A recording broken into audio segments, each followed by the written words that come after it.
So I am now joined by a very special, numerous time recurring guest. He's been on so much I can't remember the exact count. It is my good friend Tucker Hickman. We're going to do an MLB offseason pod. So Tucker, how are we doing? Doing good, dude. It's good to be back talking to you. Love talking baseball. It's been a while, so. It has. I think you were on. I think we did a before the season predictions episode. I went back and listened to that the other day. We were dead wrong about everything. But like that's the fun about these predictions is that it's so much fun to give them. It's not as much fun to go back and fact check them and say my record was X, Y, and Z because it's never good. Well, I did say Shohei was going to be the MVP, so I'm still holding out hope. Did you see the AL and NL did the Cy Youngs tonight? Were you able to catch and see who won? I know Robbie Ray AL, Corbin Burns NL. Yep. It's shout out baseball because normally they announce these awards like during some other major event that takes all the attention away. Yeah, I think they're getting smarter with it, but I feel like there's not as much hype around MLB awards as like football, basketball. It needs to be one night. It needs to be like a freaking ESPYs 2-hour special. Have Greg Amsinger host it. Be in like some sort of like grand ballroom, and they need to just run them down instead of like Tuesday night you get the managers, Wednesday you get the Cy Youngs. It's like, why just make it one day? Yeah, like in college football, how all they care about is the Heisman. You can wrap up the important ones: comeback player of the year, Cy Young, MVP, Silver Slugger. Just do it all in one night. Yeah, make a big spectacle of it. Have Hall of Famers come out. Yeah, all the pomp and circumstance, have the old guys get wheeled up there. I feel like half the time they just announce them during like Sundays when football's on. Yeah, I mean, Carlos Correa, you can get a gold glove and then talk crap on Derek Jeter saying how he shouldn't have won any, It could you be shouldn't fun. have. He has the lowest career defensive run saved in the defensive run saved era. You bite your tongue. He's a biracial angel. Oh, shout out the other guys. All right, let's so kind of the way the format for today, we're going to kind of do like the news off the top. There's been a few, semi-notable to kind of notable signings so far. So we're going to break those down, and then we're going to run through kind of like the top 10 free agents. We're going to tell a little bit about them. We're going to say who we think that they're going to sign with. And then do not go back and re-listen to this like next like April or March because we're going to be dead wrong. But we're going to trudge on. And at the end, we're going to save bold predictions for the end because it's going to get spicy. So Tucker, are you ready? Let's do it, man. All right, let's do a little news. So this week, Noah Syndergaard, he signed a 1-year, $21 million deal with the Los Angeles Angels in what could possibly be the most Los Angeles Angels signing of all time. Thor has not pitched. He's pitched 2 innings since 2019 because he had Tommy John in March of 2020. So Tucker, when you heard Noah Syndergaard to the Angels, did that move the needle for you even remotely? I want to say, yeah, I have faith in him. I mean, when he's on, he's throwing 100 miles per hour. He's still Thor. People bounce back from Tommy John now all the time. I wouldn't look too much into it. Right. But it is funny because, and we'll talk about Justin Verlander here in a second, but I think the consensus among everybody was that like, if you're going to sign a pitcher that was coming off of Tommy John, it was Verlander, who is probably 10 years older than Noah Syndergaard. He's the more sure bet somehow, but Noah Syndergaard, the younger guy who throws harder and is, a bigger body, for some reason, everybody just assumes he's like, dead on arrival. I think Syndergaard has a little more upside than Verlander because Verlander, he's going to be one and done. Signed a 1-year deal. This will be his last year. Try to win another World Series. Syndergaard, you're at least getting 2 years out of him. See how he can bounce back. I think he's a really good pitcher. I just think he got overlooked a lot in New York because DeGrom was always stealing the spotlight. So I think he'll bounce back. I really do. Yeah, well, I tweeted this out that I'm not convinced that he's either A, going to be fully healthy again, or B, just ever be peak Thor again. Because when peak Thor was on in New York, the bright lights, everybody was wearing the Thor wigs and bringing the hammers out to the games. And it was awesome because he was lighting the world on fire. I don't know what post Tommy John Noah Syndergaard is going to look like. He might be relegated to some lower tier Avenger. That's true. And I know the Angel Stadium is not the most hitter-friendly park, but I mean, the Mets was probably their stadium was the most pitcher-friendly park there is. So I feel like there could be a slight, decrease in his numbers. Probably give up some more home runs, more runs, all that. So we'll see. But I think him and Ohtani will be a good 1-2 punch. I still think you're going to get another pitcher though. So. Yeah, absolutely. And we'll talk about, who else we think might be joining Syndergaard and Ohtani. But to kind of like zooming out for a second about the Los Angeles Angels, why doesn't anybody talk about how bad they are at signing free agents? Because if you look back, we don't have to look back that far. You look at Josh Hamilton's 5 years, 125. You look at Albert Pujols' 10-year deal. You look at CJ Wilson, who was underwhelming. Like, why doesn't anybody give the Angels crap? I just think they've caught some tough breaks. I just think no one gives them a lot of crap because they're never in the national spotlight. I mean, they have the best player in baseball and nobody cares about them. So that's why. You hit the nail squarely on the head. They're always overshadowed by the cross-town rival Dodgers. I think half the time people forget LA has two different baseball teams. They just assume it's the Dodgers than nobody else. So yeah, let's start banging the drum a little bit and start getting the awareness out. The Angels are not good at giving out free agent contracts. So something to keep an eye on this offseason. I think it'll be interesting to see what they do this year. I think they'll make a splash as they already have, and having Trout and Rendon both back healthy, I think that'll help them out a lot. So was this a splash though? What's up? Was this a splash? This is like a little ripple. I mean, Syndergaard's still a big name. That name still carries some weight around the MLB, He's got a little cachet, as they say. Next up, we have Eduardo Rodriguez. He signed a 5-year, $77 million deal with the Detroit Tigers. So that one kind of threw me off. Just first of all, the years, the dollar amount. I mean, I thought Eduardo Rodriguez was a good pitcher. He was 13-8 with a 4.74 ERA last year in Boston. He's a career 4.16 ERA guy, but that feels a little hefty. I know we texted about this the other day, and I was skeptical of it, but then I'm thinking, Boston, very hitter-friendly park. He's going to Detroit, massive park. Very big. It's like, what, 420, 425 dead center there? Yes, it is. It's pretty deep, so. Nailed it. And honestly, I mean, the competition's not as good in that division as it is in the AOE, so I think his numbers will get better. Not a real big strikeout guy, but I mean, he's a dependable pitcher. I think he'll go out and give you a consistent number of starts every single year. And I think that's what the Tigers are really looking for right now. They haven't had that for 5-10 years now. So I think a big theme of today's episode is going to be the Detroit Tigers, and we'll talk about them more as we go along. But, just to kind of set it up a little bit, they went 77-85 last year. Very underwhelming. They have also a very low payroll still. If you take Miguel Cabrera out, their payroll last year was like 85-ish. You take Miguel Cabrera's 30-some out. I mean, they're paying nothing for their guys. A lot of good young talent. That's because you don't know any of the guys on the team. I had to Google them. And like I said, we'll talk. The only guy I know because of his massive opening day or whatever. And other than that, I couldn't name anybody. Jonathan Scope was playing first base for some reason. Miggy's DHing and hitting 15 homers. He's got his wheelchair out there. But we'll do a little teaser. Like, do you think the Tigers are ramping up to be more competitive next year than they have in years past?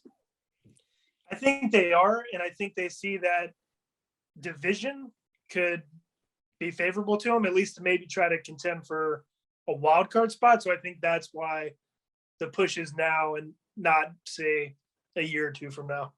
I like it. Let's keep trucking along with some of the news items from around the MLB. The Blue Jays. They re-signed Jose Berrios to a 7-year, $131 million contract extension. So this one was interesting. So if you recall, they traded their 2020 first-round pick. That was Austin Martin from Vandy. Orioles should have drafted him. They traded him this year. And then, Berrios went on to finish 12-9 with a 3.52 ERA. They acquired him from Minnesota. Look, the Jays have a lower payroll than last season going into this offseason. Do you think they're setting themselves up to be big players?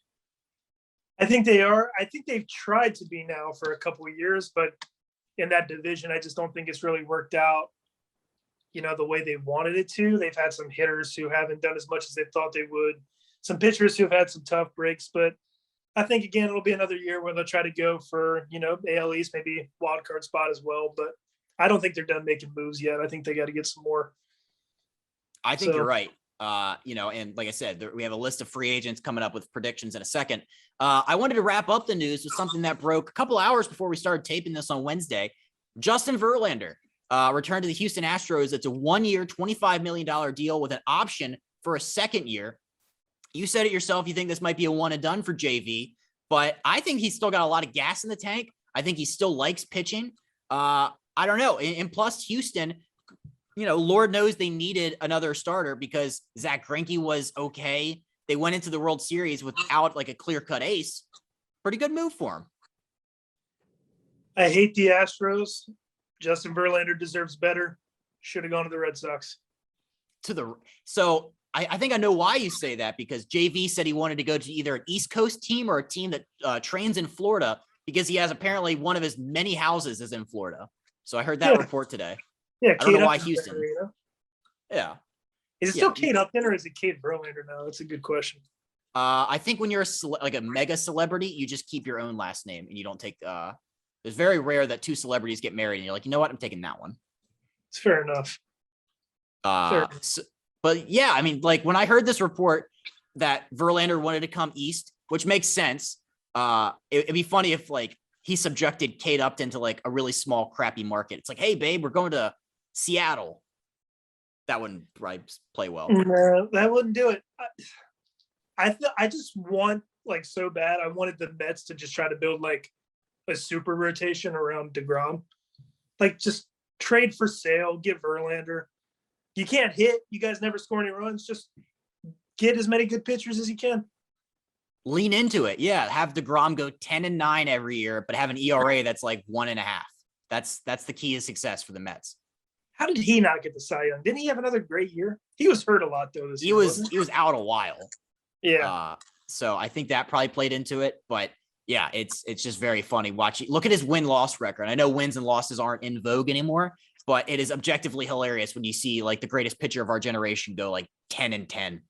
Dude, it was crazy. I was watching that. Did you watch the 1986, the New York Mets, like 30 for 30 that ESPN did? I don't think so. Dude, so it was like Once Upon a Time in Queens or something like that. It was the 1986 Mets World Series team. Dude, like those pitchers would pitch like back to back to back every game, like 150 pitches, unfazed. Like those were the days, man. We need more of that. Dusty Baker is out there somewhere like listening to that saying, you know what? That is how you're supposed to manage a staff. If poor Dusty. Dusty. And Dusty, we trusty. All right. So that was kind of like the big news happenings around the major leagues right now. Let's kind of transition into prediction time. We're going to put our prediction hat on. And like I said, do not go back and re-listen to this. None of these will be correct. But close. We have a list of, I think MLB Trade Rumors is the one that compiled this. This is going off of like their list of like who's the top free agents in baseball right now. And we're going to kind of run through them, give our predictions on where we think they're going to end up. And we'll start out with their number one. Let's talk a little Carlos Correa. Why don't we? 27-year-old shortstop from Houston. So I'm a big numbers guy now, big numbers guy. Going back to his 2015 rookie year, Correa's 25.1 WAR trails only Lindor and Bogarts among shortstops in the majors. Did you know that fact? No, but it's not going to take much longer for him to pass Lindor. That's for sure. The rate we're going. God. Yeah. Speaking of how the Mets can't hit, good God. But where I think Carlos Correa will go, and I'll be honest, I had a different team until I saw this. I think he's going to go to the Detroit Tigers. So Detroit needs a little more star power. I can't name their starting shortstop right now, but the main reason I picked this was, and I don't know if this is right or not, I saw that apparently he changed his Twitter bio to include an emoji of a tiger, and then he deleted it. So that could entirely be made up and be Photoshopped, but I'm going to roll with it. So I obviously think that he's going to pull the most money out of all the free agents that are out there right now. I think the Tigers, I don't think they're necessarily going to try to sign the highest tier guys. I could see them taking maybe a shortstop like Trevor Story, someone who they could get for a little bit more of a discount than they could for Correa. I personally think Correa is going to sign with the Phillies. That was the team I thought he was going to sign with until I saw the tiger emoji. So you're not wrong. Yeah, because what, they got DD at short now, right? I think so, but I don't think anybody there wants him to be the starting shortstop. That's what I'm saying. Move him over to second, put Correa at short. That lineup would be stacked. Realmuto, Hoskins, Correa, Harper. Bryce. Forgot about Bryce. It's a stacked lineup right there. For $1 million, name me the 2021 Tigers starting shortstop. Oh, God. Give me a hint. I don't know. He's got a sick name. What's his first name start with? N. Nope, no clue. Nico Goodrum. Oh, Nico Goodrum. I'll play with him on the show. On MLB The Show. Why would you do that? He hit 214 last year. He got like one of those weird like player of the month cards or something. So I played with him, but I do know of him. But yeah, they need an upgrade there for sure. 214 ain't gonna cut it. No, so that's why I think this is going to be. Remember the? Actually, I got to save it for my bold prediction. All right, we're going to save that. We have Tigers and Phillies for Correa. I almost just gave away my bold prediction, so that would not have been good podcasting if I just 20 minutes into this. It's like, hey, by the way, you gotta save a little bit. Gotta save a little bit. It's for the people. All right, next up we have Corey Seager. He's 27 as well. His 132 weighted runs created plus mark is the best of any shortstop with at least 2,000 plate appearances since 2015. So another, highfalutin stat I'm throwing out there to kind of back up why he deserves a big contract. And so this is actually going to be my Philly shortstop. He's going to go to the city of brotherly love for all the reasons you said. Needs star power, no more Didi, and inject some more life into that lineup. Where's Corey going in your mind? This is it's going to come as a shock. I think he's going to sign with the Texas Rangers. The Texas Rangers. I like it. Why Texas? I think Texas is going to make a couple moves this year, and they got forgot their shortstop. Isaiah Kiner-Falefa. Yeah, that guy. But he can play anywhere. He's also a catcher, I think. I think they're going to make a splash. I could see Seeger going there. Gives them a big left-handed bat that they need after losing Gallo. So, and I think they'll make a couple more moves too, try to compete in that division. So, I like it. And, with Corey Seager, he's like a 6'4" shortstop. Everybody just assumes that he's going to have to move over to third like Cal Ripken. So, kill two birds with one stone. I like it. So we have Philly and Texas for Corey. Next up, we have Freddy Freeman. Rests his head on a pillow made of concrete. Shout out Dan Plesac. Freddy Freeman, 32 years old. Not a lot goes into this one. I think he's going back to the ATL. I can't see him retiring in anything other than a Braves uniform. Can't see it. I can't either. He's been there through thick and through thin. It would just be kind of scummy on his part if he's finally like, all right, I got the World Series, deuces. I'm going to like the Mariners. Yeah, I can't see it. He's got to be coming back. One team for your entire career, not a lot of guys do it, but it's awesome when you do it. And he seems like the kind who would give out a hometown discount too to try to, go back to back. So yes, let's get that movement going. Back to back, back to back. I like it. All right. So Freddie's staying in the ATL. Next up, this is an interesting one. We have Chris Bryant. He's 29 years old. So Chris Bryant, defensive versatility. You wouldn't have expected that when he came up as a third base hotshot. But this year, he had 55 games at third, 48 in left, 39 in right, 19 in center, and 12 at first base for the Cubs and Gigantes. Plays everywhere. So where's he going? I think he's going to go to the New York Mets. I think that the Mets should have traded for him this past trade deadline. I think they're kicking themselves that they didn't and that they eventually traded for Javi Bias. I think that was the Cub they should have got. And I think they realize the error of their ways and they need a little more star power. I can see it. So I think I got a pretty good spot for him.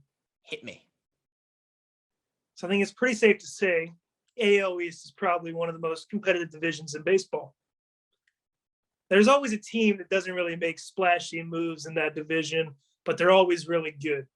But I think this is the year that Tampa Bay goes out, signs a big free agent, and puts him over the edge. So counterintuitive to their organizational philosophy, though.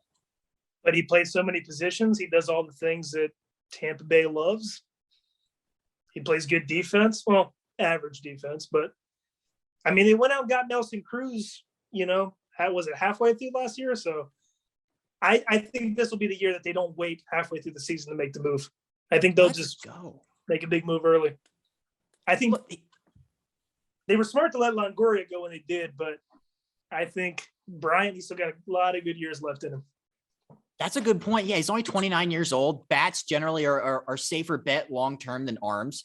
You know what? Yeah, screw it. I don't know what the dollar amount would be. I can't see them dishing out 150 plus, but maybe Chris won't require that much money. Maybe I know their payroll can't be that high. Oh, it never is. I just don't know if they'll spend the money though. What is MLB trade rumors predicting for contract wise? They're usually pretty good about this. So they think 6 years, 160 for Chris Bryant. If he doesn't go to the Rays, I could see him going to the Mariners, because I think the Mariners are another team who are they're close. They were close last year. 90 wins, yeah. It's just so hard for them to convince any big name free agents to want to move to Seattle. The only time they have to trade for guys or draft them. That's the only way they can get people to go there. Because they have to pay half their paychecks to taxes. It's Seattle. And I just think guys don't like the fact that it's so far away from everything. This is why Russell Wilson and his wife are so pissed off living there. It's like a 6-hour flight to get to Florida. It's so far flying back and across the country. Yeah, if you look at the roster right now, most of them are either homegrown or they're traded there against their will. Yep. So just not an attractive spot. They'd have to go probably above asking price to get anybody decent there. It's like Seattle and Colorado. Guys don't want to go to Colorado, even though Denver's awesome.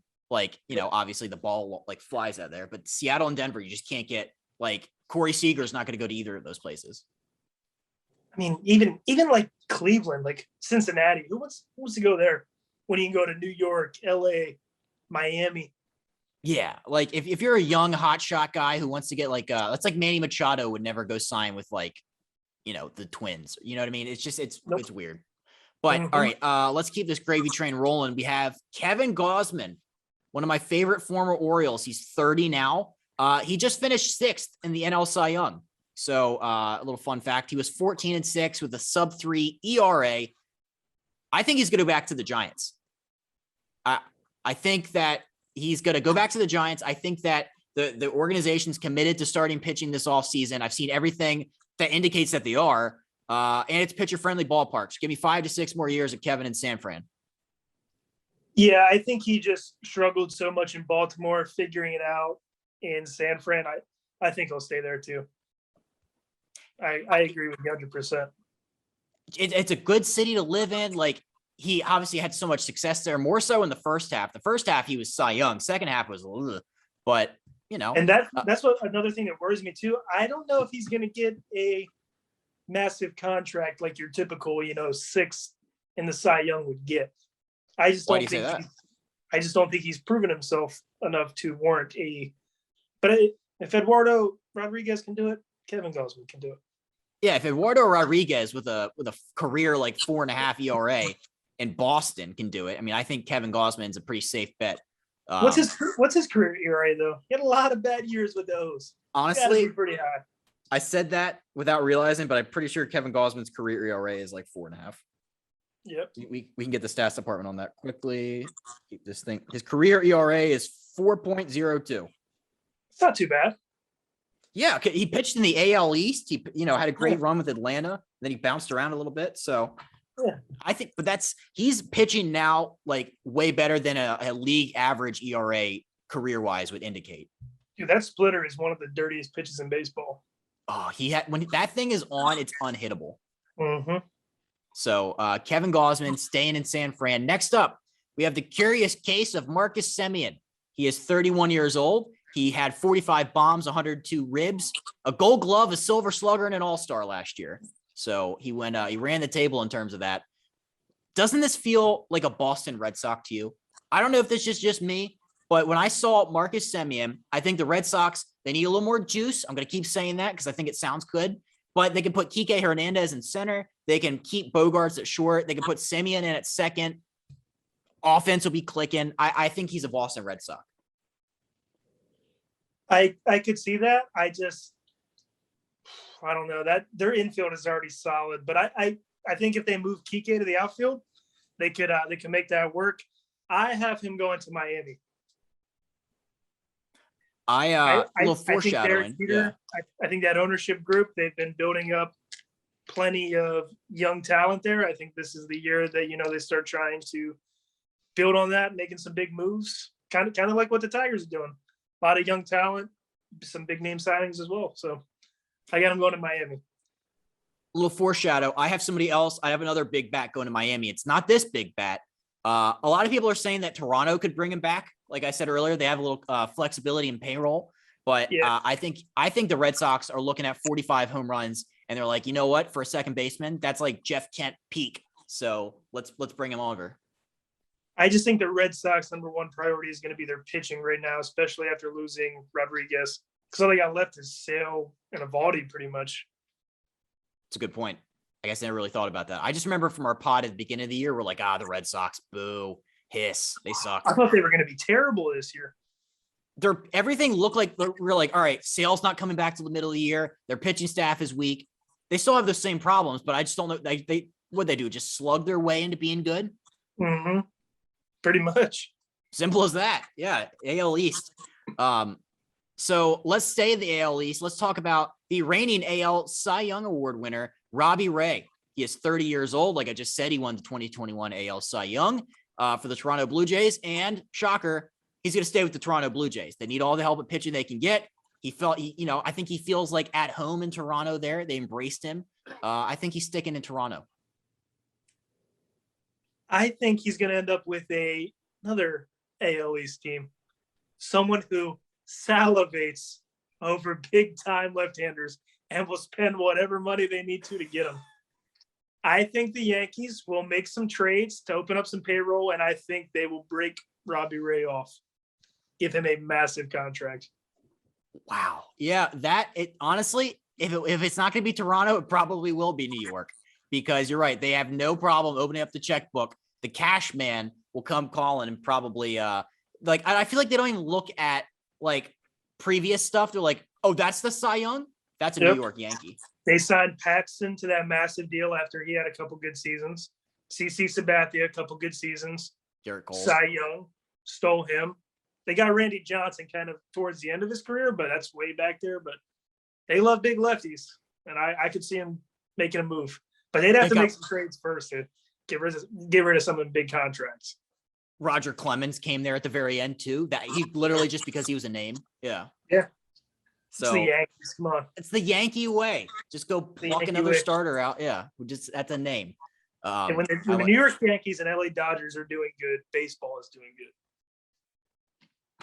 I know that's what you're supposed to say, but like it doesn't make me feel good when I say it. It's true. Just admit it. Hey, those were both of our World Series picks, I'm pretty sure. No, I said White Sox Dodgers.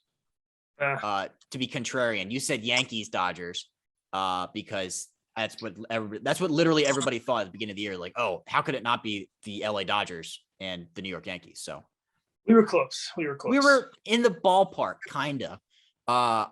Let's keep it going. We have Trevor Story, 29-year-old shortstop from the Rockies. Kind of a down year for him. I think it was his worst offensive year since 2017. I just think he was like objectively pissed off that he didn't get traded at the trade deadline. So I think that might have had something to do with it. I'm not really sure what the Rockies were doing there. I don't know if they were doing it because they thought they were it's either they thought they were still good. They didn't like any of the offers, but like even still, it's a middle of the year trade. They never get like a great package to begin with. Or they just wanted to get the qualifying offer, have him rejected and get a second round pick, which wouldn't make any sense. They didn't trade anyone, and now they're losing John Gray, Story. Is Blackman a free agent? I don't think so. I think he's still there. I love that guy. Great guy. Chuck Massey. Yeah. So who do you got him going to? It's coming home. Trevor Story is a native of where, Tucker? Irving, Texas. That's right outside the Dallas Metro. I think it's in the Metroplex. It's right outside Dallas, Texas. He is going to come home to Arlington. He's going to be a Texas Ranger. The storybook ending to a storybook career. Trevor Story is your new starting shortstop for the Texas Rangers. I think I could buy that. Sounded good when I said it, didn't it? Yeah. It did. But here's what you're missing. There's another Texas team that's about to need a shortstop too, because theirs is leaving. Correa is going to get replaced by Trevor Story. Oh, dude, that is going to happen. That might be my favorite pick you've made so far. Yep. Like, it makes so much sense. Dude, I had my board with the strings going from this city to this city. I had that one mapped out, dude. You had the Pepe Sylvia from It's Always Sunny. You're like, you had those string and you're like, wait a minute, he is a Texas native. Why don't we just have him go 5 hours south? And then you're like, it's all kind of making sense now. That is true. Yeah, I think he'll end up in Houston. I don't think he's going to beat Carlos Correa, but yeah, if he can put up power numbers in that lineup, I think Houston will be all right. That's a good one. Those colors would look good on him too. So that's a great, that's, like I just said, that's my favorite pick of the whole thing we're doing here. Next up, we have Max Scherzer. Max Scherzer is 37 years old. He just finished third in the NL Cy Young. Fun fact, when he was with the Dodgers, he was 7-0 with a 1.98 ERA. Good God. 2.46 ERA overall. It was a little scary. Yeah. Sorry. I was going to say, do you want to just say this, our pick at the same time? Because I'm pretty sure we're bogot to pick the same place. Well, yes. Give me 1 second. I have a little more pontificating I need to do. I got to hop on the soapbox real quick. It was a little scary how much they use him in the playoffs. Dave Roberts is usually the one that makes 1,000 pitching changes, but It's not good when you're using the 37-year-old who's pitched like a bajillion innings back-to-back days on no days rest in the playoffs. And now he has like a dead arm or fatigue or whatever. So that part is a little scary, but we can do it. Count of three. All right. 1, 2, 3. Dodgers. Oh shit. We messed that up. It's the Dodgers. All right. Yeah. I'll let you go. No, I think he's going to stay with the Dodgers. I think he's at the point in his career where he wants more World Series, and hell, Dodgers are going to give it to him. He'll be there every year for the next 5 years with that lineup. So with Kershaw, sorry, let me interrupt you, but with Kershaw potentially leaving, that'll just give him even more incentive to sign Scherzer. No, and that's what I was about to say. It's a boring pick. It's not a sexy pick. But if you look at the Dodgers, this is the same problem they had in the postseason last year. A lot of uncertainty. Trevor Bauer, is he even going to play baseball again? Have we talked about Trevor Bauer yet? What's he doing? I think he's done. Know. You think he's done? That legal thing is for real. Yeah, I don't know. The court of public opinion is definitely, not treating him favorably. No, they dropped a hammer on him. Yeah. So, yeah. He's a big question mark. He was supposed to be like one of their lockdown rotation guys. Like you just said, Kershaw could be on the out. Walker Buehler apparently sucks now. Like, a lot of holes in a rotation of a team that's expected to win 100 games every year. Mm-hmm. So not a sexy pick, but Mad Max finish out his career. There's a part of me, real quick. There's a part of me that thinks that the Nationals could be in play here. Don't call me crazy. Don't count the Nats. I just don't think the Nats are in a spot right now to legitimately compete for a championship. Not in 2022, but I have in my mind a 2023 World Series parade. Like I'm envisioning it down, Constitution Avenue. I just think that they're like a couple off seasons away, and we could talk about, all right, adding that to my bold predictions. Stay tuned. I just think that there's a couple off-season moves this year and then a couple next year right back in it. So could be. Might have just given away my second bold prediction there. I got a couple bold ones. I'm storing up. Let him percolate. We have a little bit more time. Next up, we have Nick Castellanos. As there's a drive in a deep left field by Castellanos, it will be a 4-0 ball game. Too soon. R.I.P. Nick Castellanos. As much fun as the memes are on Twitter when he has a home run and always coincides with something tragic happening, an awesome hitter. He had 34 home runs last year. That is the third most of any free agent behind Marcus Simeon and Kyle Seeger. Wait. Yeah. Okay. Sorry. I almost thought I messed that up. He had a 140 weighted runs created plus. also third behind Kyle Schwarber and Buster Posey, who's not even playing anymore. So that is all to say, you had this team earlier. He's going to go to the Miami Marlins. They need some, I'm going to keep saying it. These teams need more juice. The Marlins' leading home run hitter last year was Jesus Aguilar, and he had 22. That's all I need to say. It's all I need to say. They do need some more juice. That's fair. Castellanos will be the one to oblige. So where's old Nicky Castellanos going? I have him going to the Los Angeles Angels. That feels like an Angels signing now that you say it. I think the Angels, I'm telling you, I think they're so desperate right now to win. I think their management sees their time with Mike Trout. Like, he's halfway through his career already, pretty much. And they have won nothing. They have Ohtani. They have Rendon. They got Trout. One more bat, and I think legitimate contenders. You make so much sense with these picks. Like, it's stunning. Because does that not feel like another 5-year contract that the Angels are going to hand out? Like, you can envision it. You can see him putting on the stupid hat in the jersey in a press conference when you say LA Angels. Yeah, it's just so weird. Like, on paper, the Angels should have one of the best lineups in baseball. Fletcher, Rendon, Ohtani, Trout, Walsh, real underrated. Like, their lineup could be great. And I think one more bat, like, I think they're going all in this year. That's what I think. Yeah, but all in for the Angels is normally like 81 wins instead of 80. Just stand by for my bold predictions, okay? All right, let's get a couple more free agents in, then we'll do some bold predictions. I just want to talk about Clayton Kershaw real quick. He's 33. I think this is a low key, under the radar offseason storyline.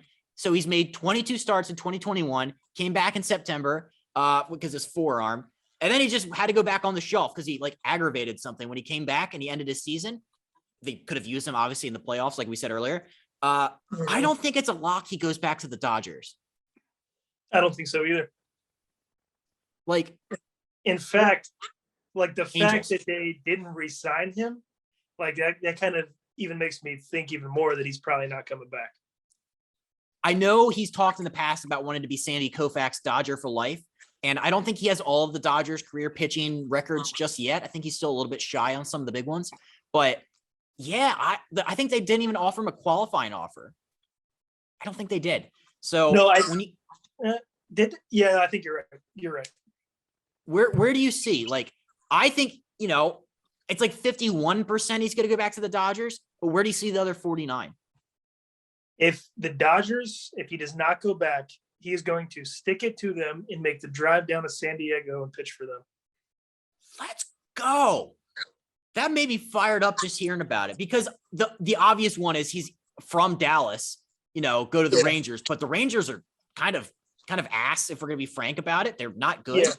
And he's kind of old. So yeah, hell yeah. Why not stick it out there with Blake Snell and Darvish? They can compete. They did need more starting pitching. What's up? They needed more starting pitching than they had last year. Yeah. Well, Clevenger got hurt, didn't he? I think so. And I think Snell and Darvish were kind of trash, and Paddock and all the rest were. Yeah. Yeah. Kershaw. It makes a lot of sense. That would be so funny if he just gave him the bird. If he goes an hour south or whatever. Mm-hmm. So when you look at else, we'll kind of wrap up the free agency thing here. When you look around to some of the other guys that are out there on the market right now, was there another one that kind of caught your eye?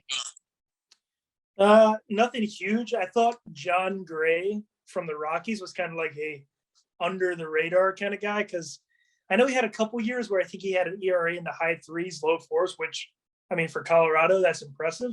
I think if he either signs with the Tigers or maybe team is contending, I think he could actually be a pretty big difference maker in a pitching rotation. Yeah, he so MLB Trade Rumors is thinking 4 years, 56, which for somebody who, if he gets out of Colorado in that altitude, imagine if he goes to a pitcher's park like Oakland. Ooh.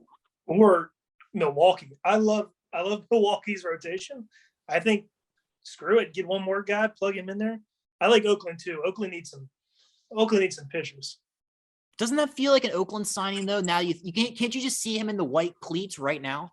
Yeah, I see him, Billy Bean, just like salivating at the mouth. Just let's get this guy. He gets on base. He gets literally just about to say he gets on base. All right, one more quick one. Javi Bias, guy loves to strike out. But where do you see? They're thinking 5 and 100 for Javi. Who's got the ability?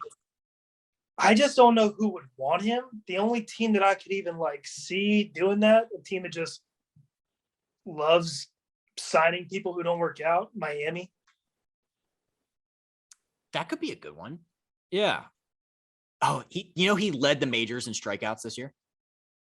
Surprised it wasn't Gary Sanchez or Judge. They're probably 1 or 2 and 3, but yeah, dude, Bias and Lindor, that combination was just so painful to watch. Well, actually, he hit 299 with the Mets, which I didn't realize. You could have told me he hit 199. I would be like, yeah, that makes sense. Yeah, it just didn't make sense. No way. Bias, at least he hit for power this year. He gets on base. Not when he's striking out, he doesn't. That's the opposite of Billy Bean. Yeah, who knows? So MLB Trade Rumors is thinking for Javi, the Rangers or the Tigers. So that's literally just everybody on this list is like, Tigers. I think they're the only teams who actually have legitimate money to spend. And the Tigers have already shown that they're buyers. So that's a great segue, Tucker. I'm glad you said that because we're going to get into bold predictions right now. And, buckle up, folks. These are about to get really bold and spicy. So my bold prediction is that the Detroit Tigers will quote unquote win the offseason. They will sign literally everybody, and they will be the 2015 San Diego Padres. I don't think that's too bold. I think that's a safe prediction. I think they're going to do that. I think them and the Tigers are going to be the stars of the offseason. I'm sure your normal teams like the Dodgers, Yankees, Red Sox, Astros, I'm sure they'll make some splashy moves, but I think the Tigers and Rangers will make the most moves that put their team in a drastically better position to win games. Yeah, the Rangers, I think, had 60 wins last year, but everybody is linking them to every free agent. For sometimes for hometown reasons, sometimes because they're the only team that could probably afford them. But if you remember back to that 2015 Padres offseason, they were trading for guys, they were signing guys like Craig Kimbrell, Matt Kemp, just every big name. It was as if somebody was drafting on a fantasy league. And it didn't work. Hosmer too, right? Yeah, Hosmer was a product of that. Will Myers. Will Myers was there. Everybody, dude. Everybody. Just it was a 10-year-old designed that team. You want one of my bold predictions? I would be honored if you would, tell us one of your boldest predictions. I think every California baseball team, minus the Oakland Athletics, will win 100+ games this year. Wow. So we got the Gigantes, the Dodgers, the Padres. Not Oakland because, Oakland could do it with get it on base, but no. And the Angels. I think. And the Angels. Like I just said, nobody remembers that they're a team. The only part of that concerns me is the Dodgers, Padres, and what's the other team? Dodgers, Padres, Giants. All being in the same division, but I think they'll all beat up on Arizona and Colorado, and I think they'll all be over or at least close to 100 wins. That is a bold prediction. I have another one for you that I thought of during the course of our conversation. I think the Washington Nationals, and I'm not just saying this because I have their shirt on and I'm, big fan, but I think the Nationals will be surprisingly competitive in 2022. And in 2023, they're going to be hoisting another commissioner's trophy. I like where your head's at. I wouldn't go that far, but I do think a free agent we didn't talk about. I think Kyle Schwarber is going to go back to the Nationals. I think so too. I think the Nats are, first of all, Ryan Zimmerman said that he wants to come back for another year. So that alone should get everybody fired up. He's the man. He's been with them since what, 2006? 2005. Yeah. No, you're good. Mr. National is coming back for another year. Most likely. He went on 106.7 The Fan, I think today or yesterday, and said they wants to come back. But this is what like makes me so happy that the Nationals are the way they are, is that they already have one of the best players in baseball. They're not like the Orioles who are trying to rebuild and hoping to get one of the best players in baseball. They already have it. And they already have Strasburg, and Corbin can't literally be as bad as he was last year. So why not? Give me about 500 this next year and give me 90 something the next year. Corbin hasn't been good in a long time. Strasburg's always hurt. And as the Angels have shown you, just having one of the best players in baseball don't really mean much. Yes, but it does help when you're trying to convince guys to come there and you're like, hey, we like either A, we need protection, or you can be his protection. You can be his hero baby. Yeah. I just think the Nationals are another one of those teams that doesn't really attract free agents. Like Rendon left, Harper left. Once they get Scherzer went there though. Scherzer did go there, but it's like once they get these guys, they're not really keeping them around like they should be. Harper was your homegrown guy. Didn't keep him. I'm glad we didn't keep him. Like the money that we saved on Bryce Harper got us Patrick Corbin. It got us all these other like Anibal Sanchez. This is 2019 I'm talking about here. But the money we saved on him was amazing. So not sad about that at all. That's fair. All right. You want my give me another bold prediction here? Yeah. I think at the trade deadline, the Yankees' current lineup will be completely dismantled. All right. Current lineup. Talk about that a little bit. I think they'll probably keep some of their bigger guys, Gary Sanchez, Stanton, Torres, all of them. But I think they're going to get off to a terrible start. I think Aaron Boone's going to be fired. I think they're going to trade Stanton, trade Sanchez. The only one they'll keep, I think, is Judge. Joey Gallo's still there. I thought he only had a 1-year deal. I think that's Rizzo. I think Gallo still has another year there. Gallo, dude, like there's only so long you can go in New York without winning a World Series and watching those guys strike out damn near 300 times a year between Gallo, Sanchez, Judge, Stanton. Like it's painful to watch. And if LeMahieu has another bad year like last year, Torres had another bad year like last year, I can just see him making some massive moves and just tearing that lineup down. I thought Aaron Boone was going to get fired after this year. I thought there was a 0% chance that he was going to come back as Yankee manager. Like everything was like, nobody likes him. The locker room doesn't like him. Like he's not falling into like the vision of ownership of how they want a manager to run like the analytics side of it or whatever. And then they just signed him for 3 more years. So nothing makes sense anymore. Nothing makes sense about that lineup. Like Chapman, like, yeah, he's still a great closer, but he's not like the Chapman of like 3-4 years ago.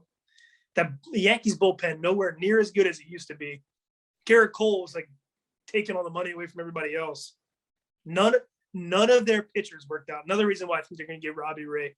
Tyon didn't work out. Kluber didn't work out.